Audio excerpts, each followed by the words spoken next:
What if someone told you that a person could be fixed from violence by removing their ability to choose anything bad at all, and that this same solution might actually destroy what makes them human? Today we're talking about A Clockwork Orange, written by Anthony Burgess. At first glance, it feels like a crime story about a dangerous teenager. But underneath that, it is really a story about control, freedom, and what it actually means to be a person. The story follows a young boy named Alex who lives in a violent world with his gang. He spends his nights committing crimes and enjoying chaos without thinking about consequences. But later something happens to him that changes everything. The government tries to fix him using psychological conditioning. Instead of teaching him to be good, they remove his ability to choose anything bad at all. That is where the real conflict begins. The first idea the book explores is simple but powerful. Being forced to be good is not the same as being good. In Alex's case, after the treatment, he can no longer commit violence. If he tries, his body reacts with extreme pain and sickness. On the surface, it looks like success. A dangerous person is no longer dangerous. But inside, something important is missing. He is not choosing goodness. He is being controlled into it. Think about a student who behaves perfectly only because they are afraid of punishment. They don't really understand why something is right or wrong. They're just reacting to fear. The moment the fear disappears, the behavior disappears too. That kind of goodness is fragile because it is not real understanding. The takeaway here is that morality only has meaning when a person has the freedom to choose otherwise. Without choice, goodness becomes a reaction, not a value.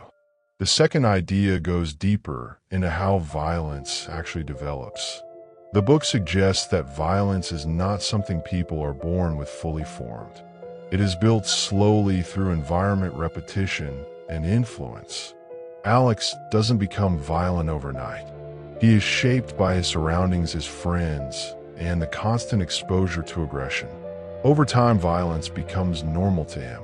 A real-life example is someone growing up in a household or environment where shouting, fighting, or manipulation is common. If that becomes the normal language of communication, then the person may start thinking that this is just how the world works. They don't question it because it is all they know.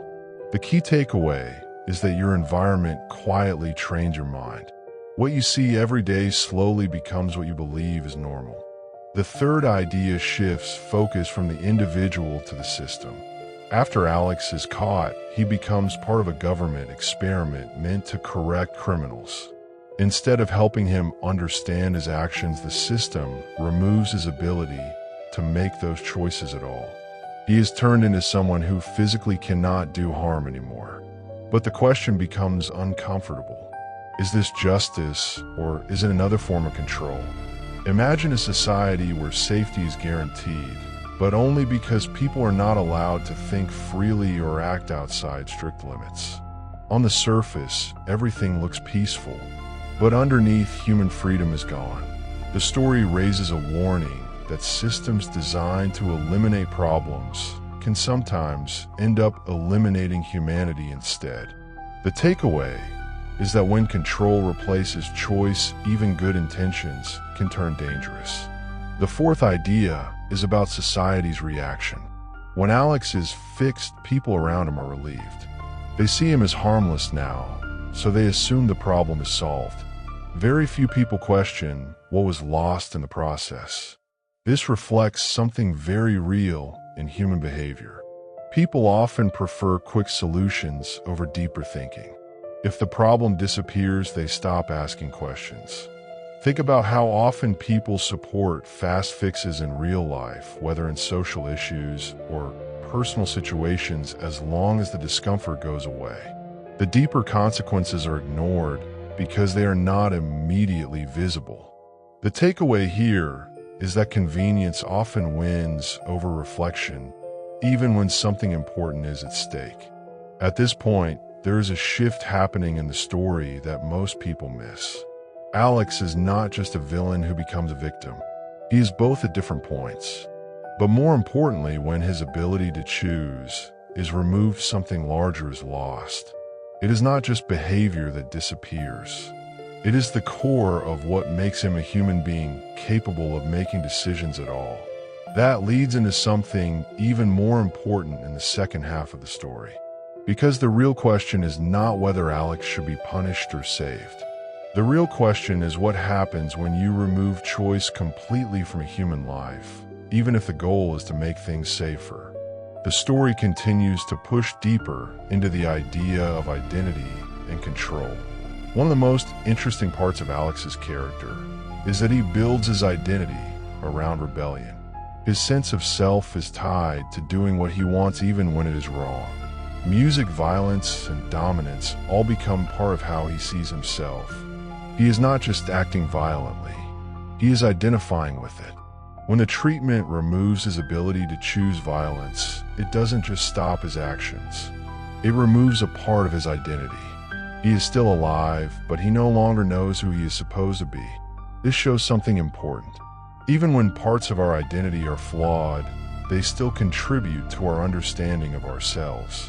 A real-life example is someone who defines themselves through resistance or independence. If every form of resistance is suddenly removed, they might feel directionless. Not because they miss wrongdoing, but because they no longer recognize themselves in a system where they have no agency. The takeaway is that identity is closely connected to choice. Without choice, self-understanding becomes unstable. The next idea challenges how we usually think about morality.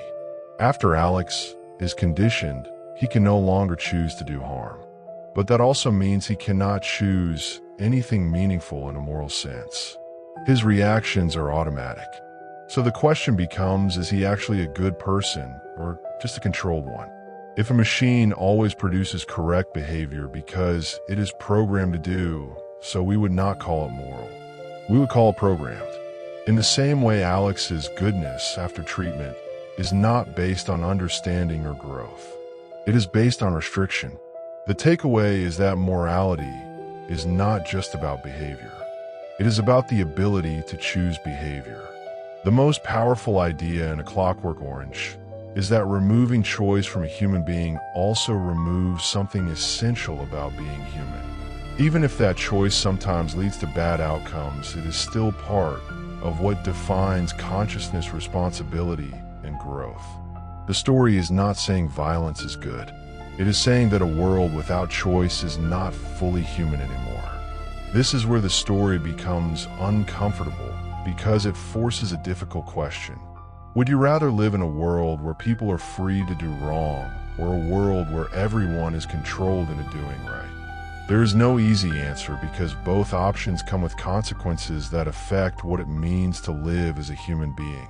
The most practical lesson from this is something you can apply in everyday life. Start noticing where your decisions are truly your own and where they are automatic reactions shaped by fear, pressure, or habit. It can be something small like how you respond to stress, how you treat certain people, or how you make routine choices without thinking. The goal is not to judge yourself. The goal is to become aware of where your choices actually come from. That awareness alone brings back a sense of control. In the end, the story does not try to give a simple answer. It doesn't say freedom is always good or control is always bad. Instead, it leaves you with a deeper thought. A human being is not defined only by the ability to do good, but by the ability to choose between good and bad in the first place. Without that choice, something essential disappears. And maybe that is the most important question the story leaves behind. Were we really if we can no longer choose who we become?